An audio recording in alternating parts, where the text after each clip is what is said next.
From migrant farm worker to U.S. Army captain, federal agent to the very proud sheriff of the good people of Dallas County, I've dedicated my life to defending Texans, and I'm not done yet.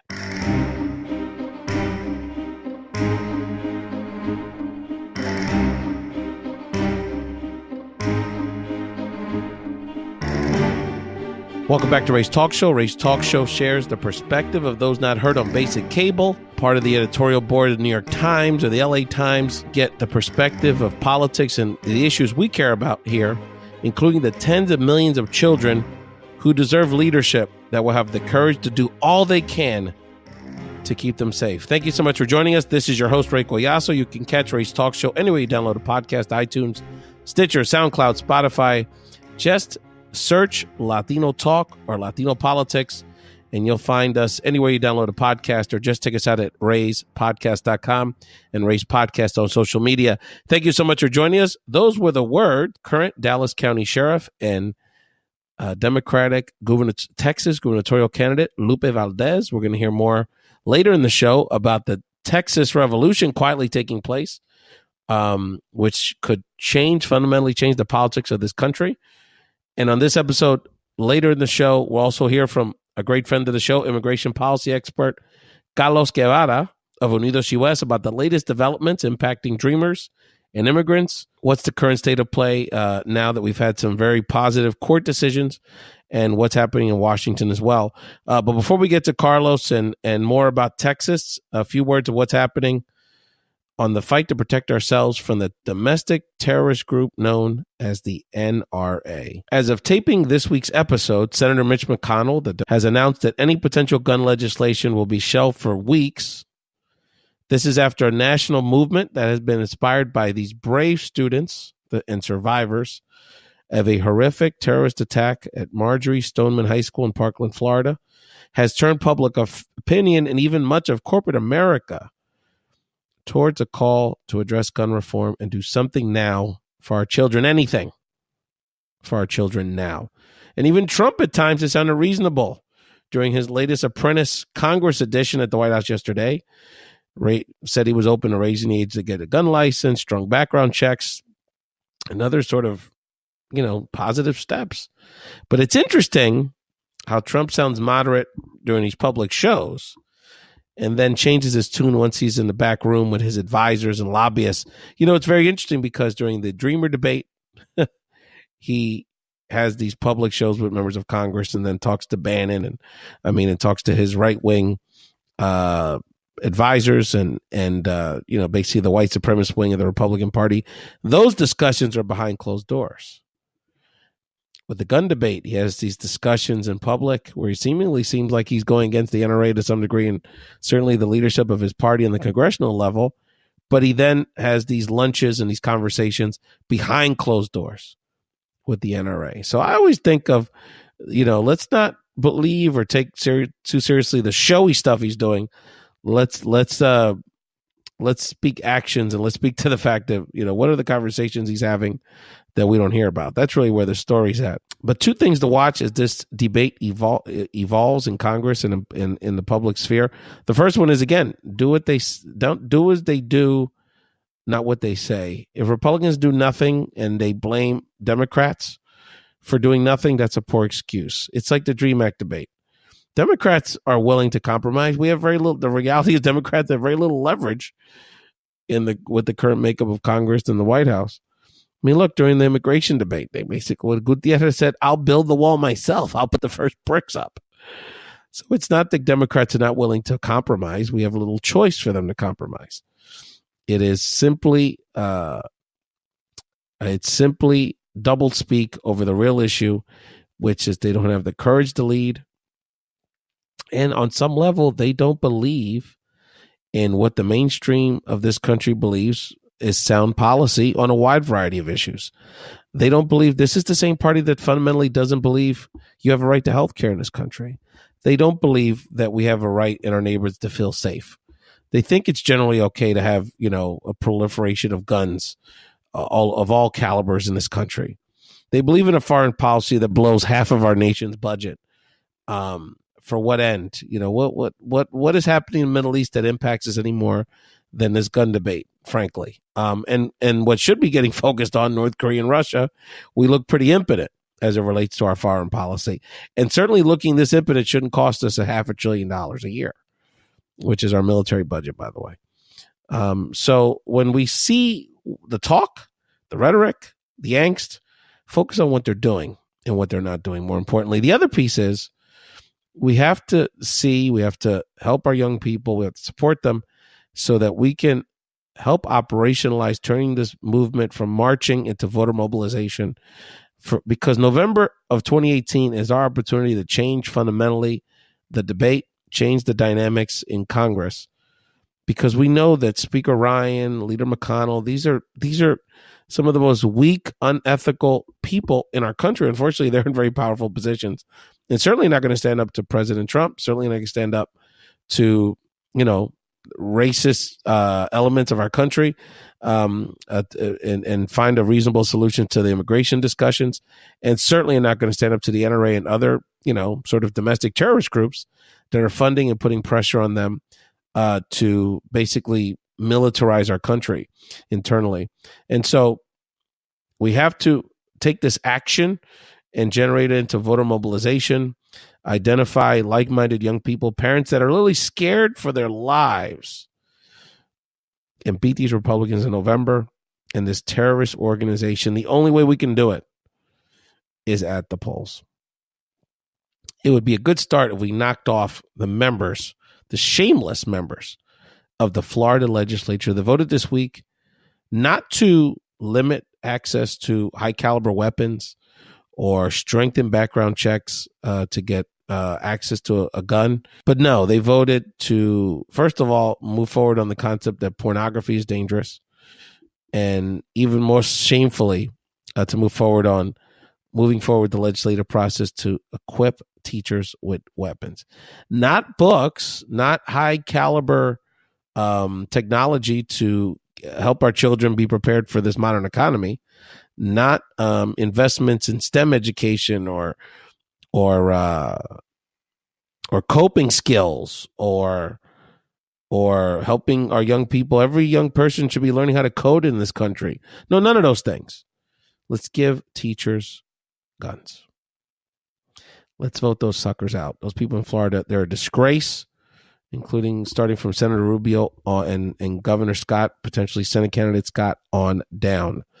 The last word on the gun debate, and I want us to I don't think this part is brought up quite enough, and we need to highlight our position, many of our positions, many of our lifestyles, and honor people in our country that wear the rights for the rest of us.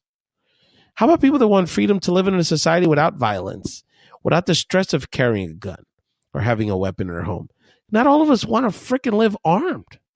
The right to the Second Amendment also provides, in our Constitution, also provides people the right to not feel obligated to be packing all the time, and all of the personal and societal problems that can cause.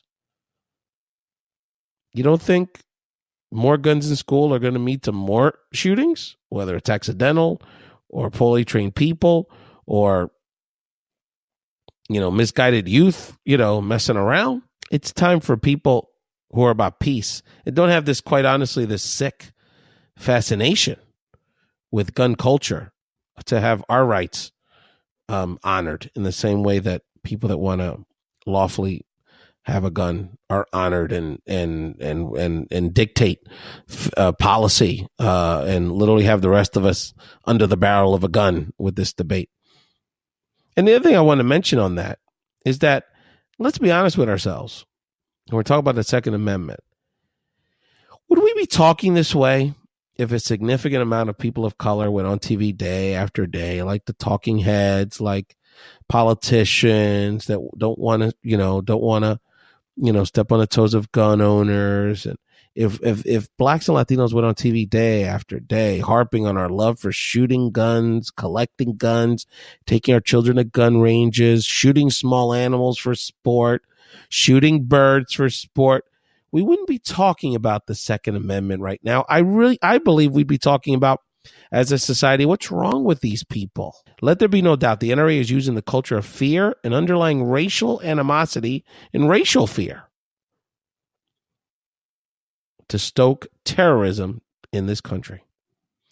3 million guns in circulation. Who is more dangerous to your life day to day, my friends? The NRA or anyone in the Middle East? Certainly, they're more dangerous than any Latino immigrant that works at a diner or is doing landscaping or is potentially taking care of your child when you're at work. Now more than ever, the voice of the peaceful, the voice of us that don't live in a neurotic state of paranoia, need to stand with our young people and beat these people the only way we can, and quite honestly, the only way we may have left, at the ballot box. Let's now check in with Carlos Guevara of UnidosUS on the latest court decision affecting Dreamers and what's next in Washington for the immigration debate. Then we'll be back to discuss the quiet revolution taking place in the heart of Texas.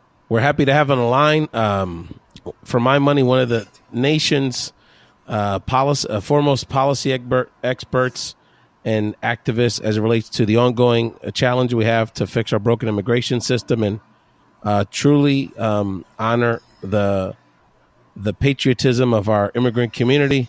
And a great friend to the show from the immigration campaign director for UnidosUS, Carlos Guevara. Carlos, welcome back to Ray's Talk Show. Hey, Ray, it's always a pleasure to be here, and thank you for that very generous introduction. And also, I'd be remiss if I didn't congratulate you and your Eagles. We haven't talked in a while for that Super Bowl win. It pains me a little bit. But got to give credit where credit's due. I know. As a Cowboy fan, that's quite generous of you. I must say it's funny because before we get into the immigration policy updates, you've got some really, really critical updates for us, and I wanted to pick your brain on kind of what's next with our strategy here as a movement. But I did want to say, I did want to comment that, Carlos, we grew up like listening to these rap songs, like, it's hard being a pimp and it's 99 problems and, it's lonely at the, tough to be a gangster, like all these like odes to the difficulties of being on top. But I must say, as an Eagle fan that is now basking in the glow of winning Super Bowl 52, every day's like peaches and cream. It's Friday and ice cream for me. I don't know what people are talking about. Being in top is a lot of fun. I'm having a great time. Well, pains me to say it, but hey, enjoy it as you may. Shout out to the city of Philadelphia. Well deserved. Happy for you guys in all seriousness.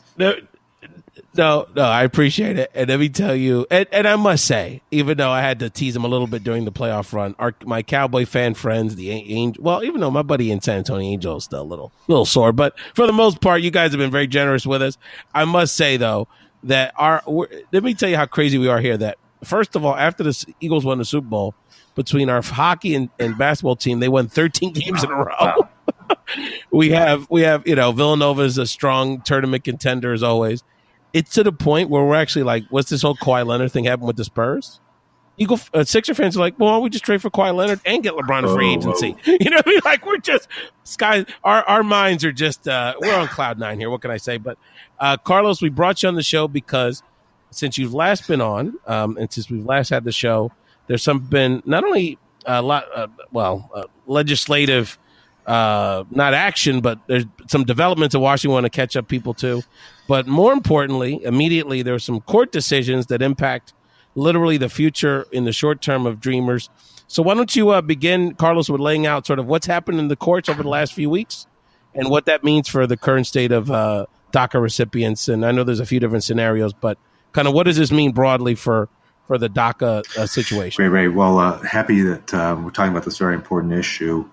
We've been here in D.C. focusing a lot on the legislative side of the House correctly. There are a couple opportunities in the past couple of weeks to see if we can move the needle forward for a permanent solution for Dreamers. But, all the while, what we've been focusing, some of us on the legislative side of the House, the challenges since September of 2017, when the DACA policy was ended by this administration, in the courts have also been, gaining steam. So briefly, just two, without getting into any of the legal weeds, two big challenges that your folks should be aware of.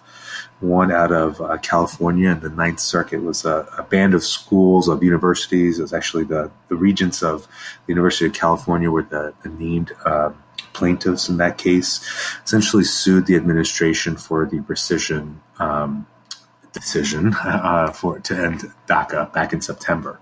They had a number of constitutional challenges and challenges under the Administrative Procedures Act claim, but in short, that case made its way through the courts, and on January 9th, the federal district court judge in that state essentially enjoined. They essentially said, stop, DHS can't move forward with ending the DACA policy. I have more questions, and I think that this case merits more and more conversation. So beginning on January 9th, the decision to end DACA was stopped temporarily while that case could be sorted out on the merits of that case. The administration, being who they are, I suppose, trying to take an aggressive posture on this whole thing, took a really unusual step of bypassing the Court of Appeals. Ray, we have the district courts, we have courts of appeals, and then we have the Supreme Court. Well, they essentially, try to cut in line and go straight to the Supreme Court, saying that this was some sort of emergency that needed attention. Well, 2 weeks ago, last week, the Supreme Court said, not so fast. Don't think this is one of these cases that merits like an emergency review. We're going to kick that back down for it to go down through normal process. So what that means for our folks is that the injunction in the California case stays intact. In other words, the decision to end DACA for the time being has been temporarily halted. For awareness, there was a second case that was out of the East Coast, New York, the Batalla Vidal case. And there's a couple that were going on around the same time. But just note there's like a cluster of cases out of New York, the Second Circuit, which similarly and on similar legal grounds also instituted an injunction. So there's kind of a double whammy there against the administration saying, not so fast, guys. We need to hear the cases on the merits. And in terms of the real world implications for our community, Ray, it's it's a couple things. One, there are a bucket of about four groups. If your listeners can just think about this in four buckets. All right, I'm going to go fill them for you right now. What this means is that in the first bucket, if you are a current DACA recipient, so you currently have DACA right now, it hasn't expired, it's going to expire at some point in the future, you have the opportunity right now to renew. In other words, when you are about 120 to 150 days, and in some cases, beyond that, folks are advised to seek competent and qualified legal representation on these type of issues. But the point being is that you can continue to renew when your time's up to renew. So that's a great thing for our folks. It's a good insurance policy while we, try to sort out the legislative stuff. And in terms of the second bucket, there's a big concern that a lot of us had here in DC. I think we talked about it the last pod, Ray, that the folks who, after the decision to end DACA in September 5th of 2017 and onward, there's a number within the next 6 months following that September decision of about 22,000 that would essentially start losing protections in that window. So for those folks, even if they lost the protections, from September to March of 2018, now they can still renew. So let's say that you lost your protections back in November 15th. You were just, without protections for 2 months, and now this decision came down. You can potentially renew again, assuming, of course, that you meet all the other requirements and so forth. So that's good news for those folks. The third bucket are people who expired or lapsed before the Trump decision to end DACA happened. So, for example, if you, for whatever reason, let your DACA lapse, you had it, but you let it lapse, say you didn't renew it back in March of 2017, right? So before the decision to end DACA, you now have a shot still to apply for an initial DACA request, which again is a good thing. So in those three buckets, the common denominator there, if you've been noticing, is that at some point you either had to have had DACA or you currently have DACA. So the fourth bucket is unfortunately the bucket of who can't renew. So for these people, the court injunctions don't really help them, and the decision to end DACA is real for them. And namely here, Ray, we're talking about the young dreamers. We call them the baby dreamers. There's about 120,000 of those, according to estimates that I've seen. And these are folks who, let's say, are today 14, meet all the requirements on paper, right? And tomorrow they turn 15. It's one of the requirements to apply for DACA is that you had to have been 15 years old. So those guys, had DACA still been in place, would have been able to apply tomorrow.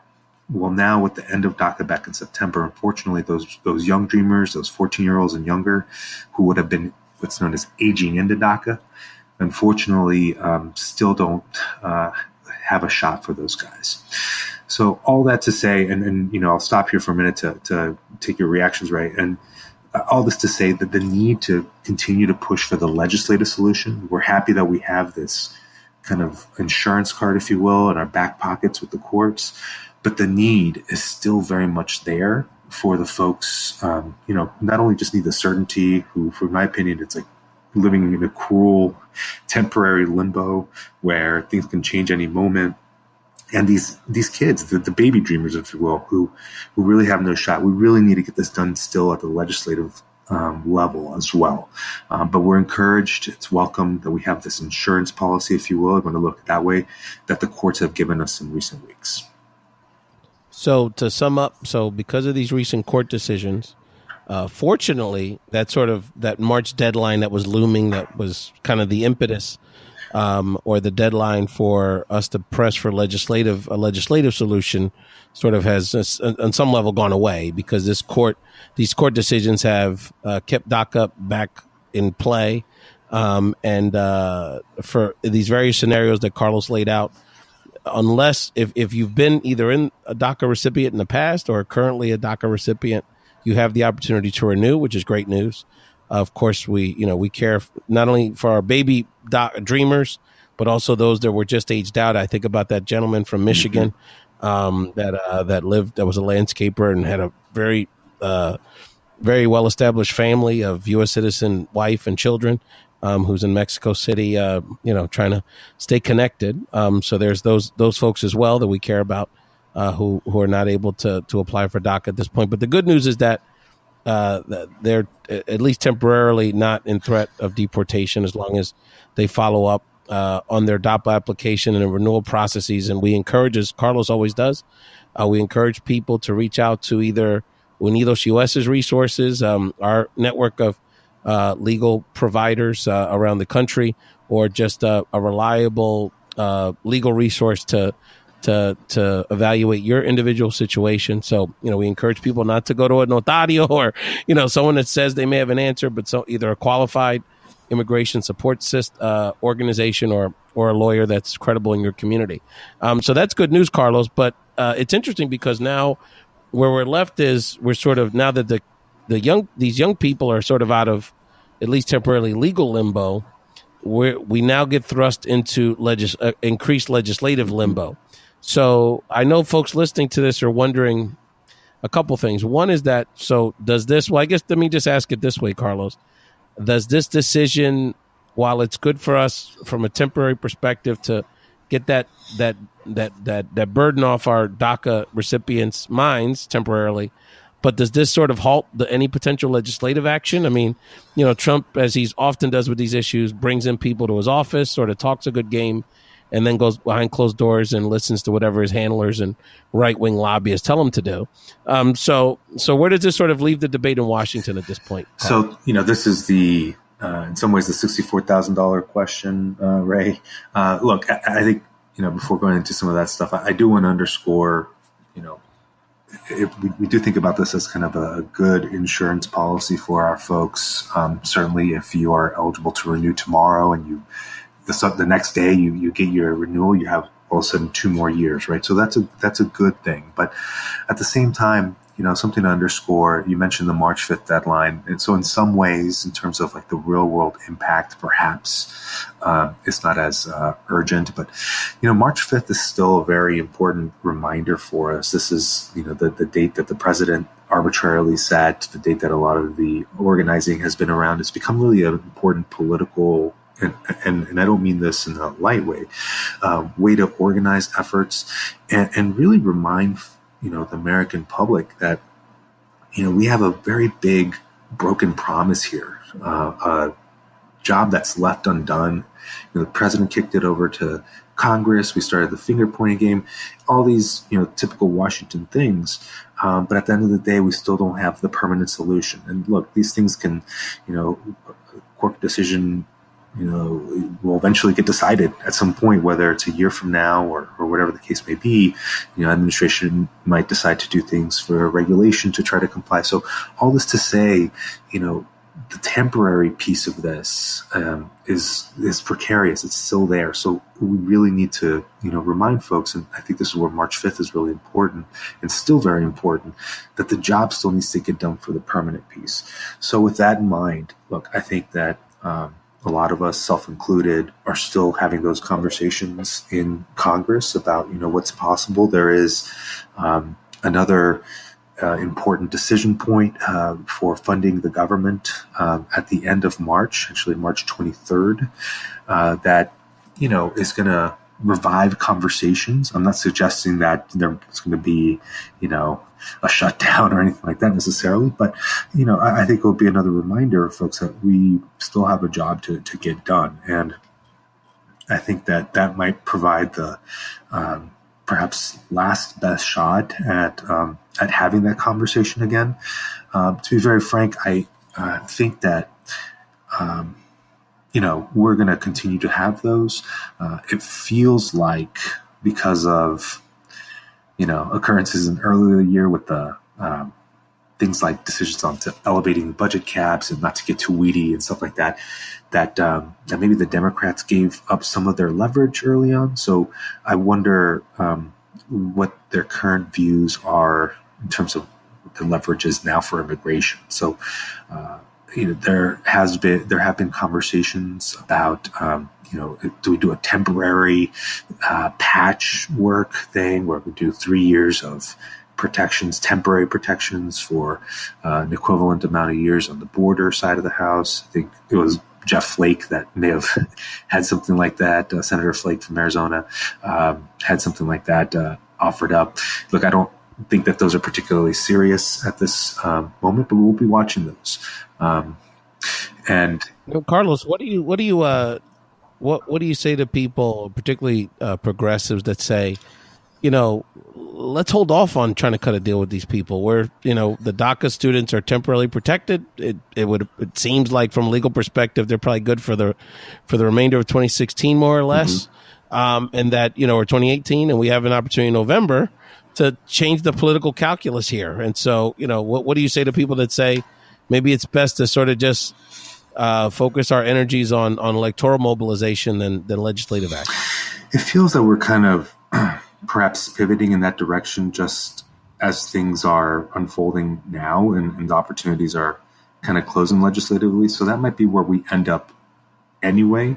I would just say, Ray, and look, my philosophy on this type of stuff is when there are opportunities to have this conversation, it might involve painful discussions on, what the gives are and all that stuff. That these opportunities historically for our issue have been so rare that in my view that they're very precious. When you have a scenario where a vote is imminent, a vote process has been created where people can have some debate and offer something up and actually vote on something. Those type of situations, in my view, are precious, and it doesn't mean that you're going to take any deal. Certainly that there might be some conversations that need to happen in terms of the puts and the calls, but you just don't pass those up. You really don't. And I'm alluding to a process that we saw at the beginning of February that played out in the Senate that was essentially that. And I would say to the original question, Ray, is that I I see the opportunities for another scenario like that the rest of this year between now and November, decreasing or if not minuscule.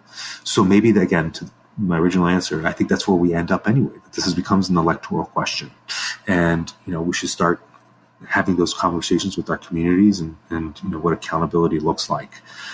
So it feels like that's where we're heading, regardless of my personal views on it. And we should be engaged as a community to make our voices heard. Yeah, no, and then from a political perspective, a lot of things can change in the tenor of this debate and other debates our community cares about with November. Mm-hmm. It'll be interesting because we have on one hand, on the House side, probably about 36 or so Republican districts that are currently in Republican hands that are certainly in play for Democrats, many of which are in communities where Latino voters and it being seen as friendly to the Latino community would be important for both sides. So I'm thinking about those California districts. We obviously have those districts in South Florida, and some scattered districts around the country. There's a reason that Will Hurd in Western Texas is all of a sudden working with Representative Aguilar on a bipartisan bill, right? Mm-hmm. So we have an opportunity on the House side. Senate side's interesting because you have many Democratic senators that have tough reelections in pretty red states and places that have relatively few Latinos and where quite honestly the electorate isn't very welcoming to Latinos. The North Carolinas, the West Virginias. And so we've got to not only hold officials on both sides accountable, but we have to understand that the power of our vote, and I'm going to talk later in the show about Texas. But if you can do, if people are sitting in, especially in Texas and in other parts of the country, in Arizona and Nevada and other places, wondering, well, what can I do to help these young people? Well, make sure your 10 best friends go out and vote in November. That's for sure. And stay aware and raise these issues in your local community. And also throughout this debate, while we're happy that our young people are getting this temporary relief on a very personal level, I can only imagine the stress of being a college student, owning a business, raising a family. But let's not forget the bulk of undocumented immigrants are still, in a very precarious position and could be, rounded up, deported, taken away from separated from their families at any time. So we're going to stay diligent on this issue. Carlos, the last thing I wanted to get your thoughts about was, and you being a former working in the Obama administration, I know this is something very near to your heart, but the U.S. Citizenship and Immigration Services Department recently announced that they literally were stripping the phrase, quote, America's promise as a nation of immigrants out of the mission statement of the agency. I grew up in about a 2-hour drive from the Statue of Liberty. And when I was growing up, Carlos, one of the great ideas of this country that was taught to me and always been promoted is that we are a nation of immigrants.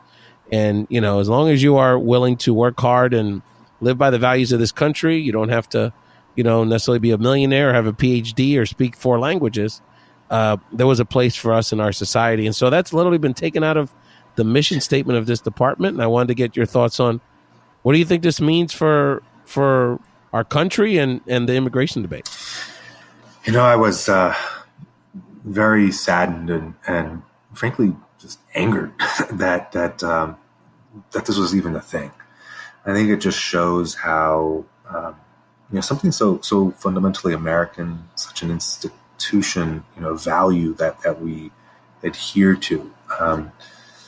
How anything is fair game for these guys, but more importantly, I think I would just remind folks how out of the mainstream, how out of bounds, how not normal this administration is, and it feels like sometimes with all the media coverage and the Twitter, tweets and this and that, you start to kind of get overwhelmed by these things, and you might, tune off the radio or turn down the volume on the TV or, not read the news as much. But I would just encourage folks to remember this is so. Let's put this in context and remind ourselves what this is. This is an administration that is just so out of bounds and out of the mainstream of who we are as a country, what our values are. And this is just the epitome of it. We know, Ray, I hold the same feeling that you hold, my family held when we immigrated from Mexico, that this is, este país nos da nuestro campito. This space gives this country gives us our own space, to thrive and to make our own paths. And we won't forget that. No matter what a mission statement says, that's a core American value. And I just encourage listeners to remember these guys are just so out of the mainstream, and let's never normalize what they're attempting to do to our country. Yeah, no, and it's important for people to understand that this isn't, we've had Democrats, we've had Republicans. Carlos and I have lived through different administrations that had their own bents and their own philosophies, which we may or may not have agreed with. But I've never felt in my lifetime, in following politics as I was 5-6 years, the Carter administration, when I was a baby, that there was people in the White House and people that were actively, quite honestly, working to dismantle what this country is about and our democracy. You can have differences in ideas, you can be conservative, progressive, but literally stripping the mission statement of our nation and stripping the values of our country is unacceptable. And so we have to fight every day, not only for dreamers, but I was with supporting the work that Carlos does for advocacy for our community and our immigrant issues. I spoke at a rally in front of a Republican member of Congress outside of Philadelphia about a month ago. And I was able to meet up with the Rahman family. The Rahmans are, I'd say, 50-something, I would say, if I had to guess, Central Asian immigrants from India or Bangladesh or one of those countries. And they are the co-chairs of their local individual chapter. And I have to send you the link to this moment. I think I may have, Carlos. But yes. They said it was so wonderful. I did a brief video with them. And the way Miss Rahman spoke about how much this country means to her and how we have to protect our country, and just how beautiful and passionate and authentic and real that moment was. And it really struck me. And they've actually invited me, Carlos, to speak at their individual chapter. So I'm going to be there in a few weeks. So awesome. I'll definitely take some pictures for you. But just, that's what this is about, and at the end of the day, it's so sad that too many Americans are getting misinformation, have been conned. But that, our love of this country is what's going to win out, and the love of this country of these dreamers. They're the most American people I've ever seen. The activism. You daily. It seems they're in Congress. They're lobbying. They're marching. They're rallying. They're engaging in a very professional, democratic way. And so we're going to continue to fight for them. Carlos, let people know where they can find you. What else? Where they can find more information about the work you're doing, and what else would you like to share with our Ray's Talk Show listeners? Oh, great. Thanks again, Ray, for the opportunity to address your audience, to be here with you. I think we've been putting up a lot of content on our UnidosUS blog. Hopefully we can link to some of the latest things that we have in Ray's show notes about, some of the DACA, the court cases that we just talked about, fleshing a little bit of that out more for you all. And also I did a recap of, what exactly happened during the Senate floor debate and the vote earlier in February. I have I think a nice recap of that. So we can link to those, or you can follow us on our UnidosUS blog, where I'm probably the most frequent contributor there in terms of my social media presence. So please do. And I would just encourage folks, Ray, to not give up, to keep up the good fight. I think if anything, the court cases shows them that there's real momentum for this issue. The courts have essentially said, the president's actions were illegal and out of bounds. So, we're seeing that in the streets. We're seeing that play out in the American public opinion, in the halls of Congress, and now in the courts. So the momentum is with us. The morality and the sense of righteousness around this issue and others that we care about a lot of the community are with us. And let's not forget that as we go forward and continue to chip away at this rock. And we're eventually we'll see what the outcome that we want. No question about it. Two quick shout outs. The first is Jose Sanchez is a immigration lawyer in East Texas, and he's tweeting at me, and he's really excited to hear your comments, Carlos. He wants to figure out ways he could be supportive. He's a fantastic immigration lawyer in Eastern Texas and is a great supporter of the show. And he's going to be providing us more information on social media, and we'll be coming back soon to the program. So shout out to Jose. Check out sanchezlaw.com, particularly if you're in Texas and in need of those kind of immigration services. And I want to give a shout out to Fernando Torres. Fernando is a Venezuelan American leader that Carlos and I have started to collaborate with. He's the president of his local Casa de Venezuela chapter. And he's going to be working with us to engage Venezuelan Americans, Venezuelan immigrants, not only in the larger immigration debate, but also he's advocating for the people fleeing the crisis in Venezuela to be eligible for TPS, which is an issue that, so we're not only working on defending the rights that we have, but also trying to be proactive and trying to expand on the rights of people like the Venezuelan refugees that are crossing into Colombia and fleeing the nation. So respect to Fernando. We always gotta give a shout out to our Venezolanos. There's no doubt about that. Carlos, thank you, brother. We appreciate you, and we'll keep this conversation going. All right. Thank you all. Thank you, Carlos, and check out more of Carlos Guevara's updates on immigration policy by following UnidosUS on social media. And after we started taping that segment, our immigration legal analyst on Ray's Talk Show, Jose Sanchez, who's a fantastic immigration lawyer out in East Texas. You can check him out at sanchezlaw.com. He chimed in on social media, asked him to provide us some updates, and he said he definitely recommends that DACA recipients, regardless of your various scenarios, renew while we're waiting. And again, we certainly encourage people to go to a trained professional.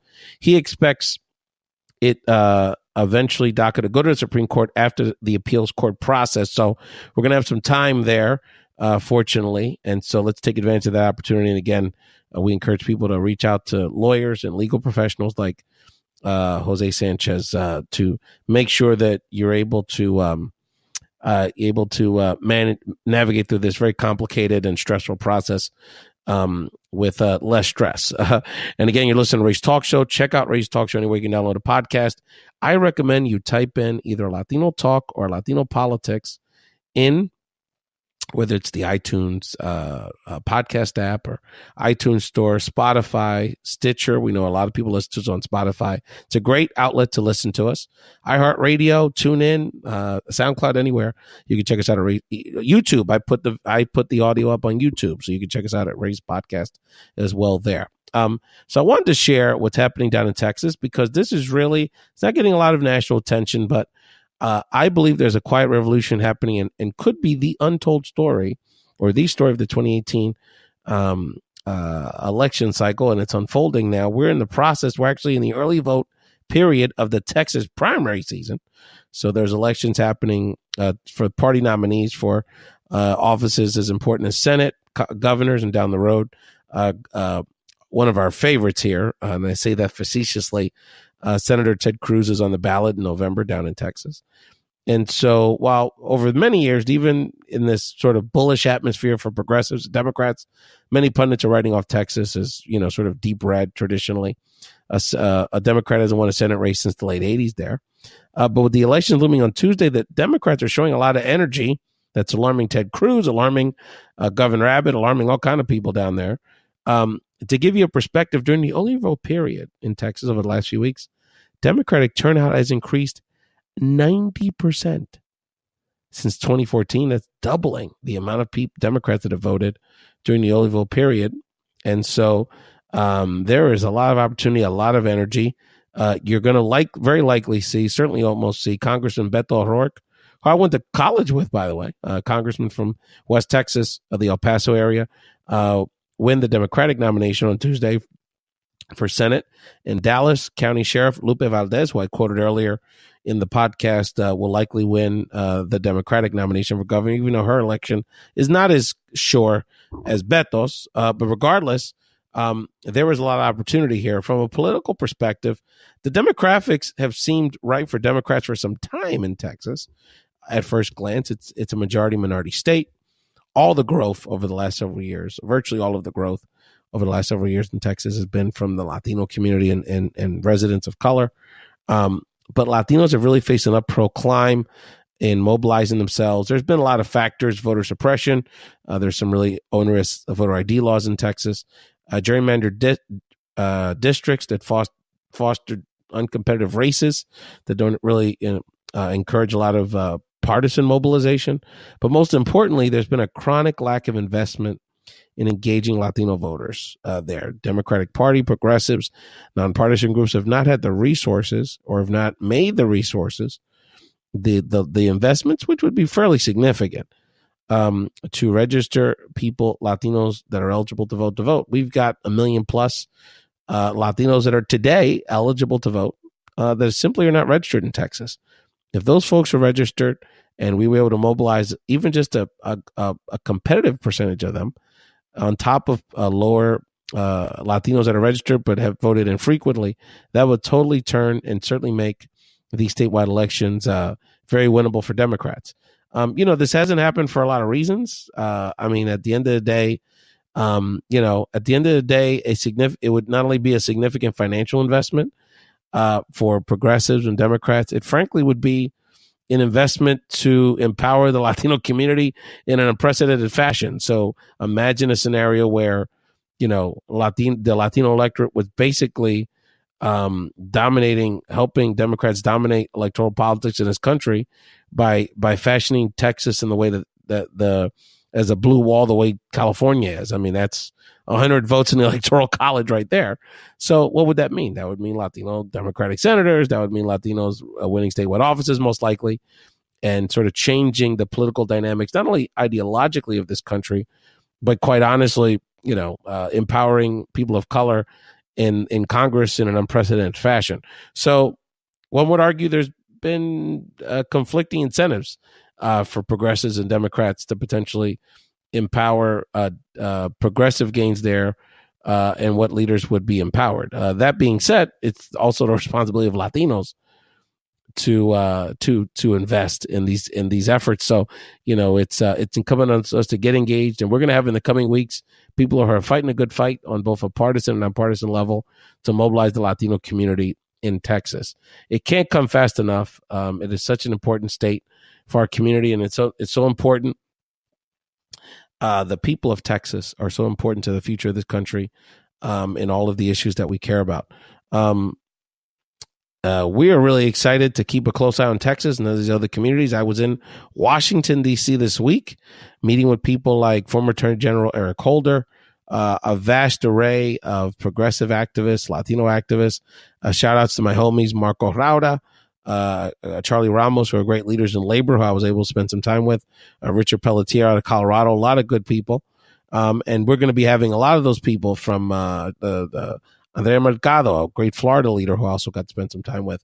Leaders from places like Arizona and Florida and other key communities are going to be on the show in the coming weeks. And we're going to continue to chronicle sort of this movement that's taking place that not only is going to move votes, but going to create platforms for leaders like those incredibly brave young people from Parkland to provide the leadership, give them the platforms that they deserve to provide the leadership our country is so desperately in need of. We stand with Emma Gonzalez. We stand with David Hogg. We stand with Amanda Fuentes and all of the leaders of Marjorie Stoneman High School. Let's get to work to support these young people. Thank you so much for joining Ray's Talk Show. Thank you, Carlos Guevara, and other folks that contribute to this program. Again, catch Ray's Talk Show anywhere. You can download a podcast. Keep the conversation going on social media at Ray's Podcast. You can also always email us at podcastrays@gmail.com. That's podcastrays@gmail.com. You want to bring something to the table with the show, react to this conversation about immigration, about all the issues that we care about. We have still not forgotten about the island of Puerto Rico. There are still hundreds of thousands, if not 1 million plus U.S. citizens that still don't have electricity. Todavía. And there's a blackout there tonight. Even more people are temporarily without power. Siempre estamos con nuestra familia en Puerto Rico, and we're going to be continuing to raise these very important issues for our community. Thank you so much for listening to Ray's Talk Show, and have a wonderful weekend.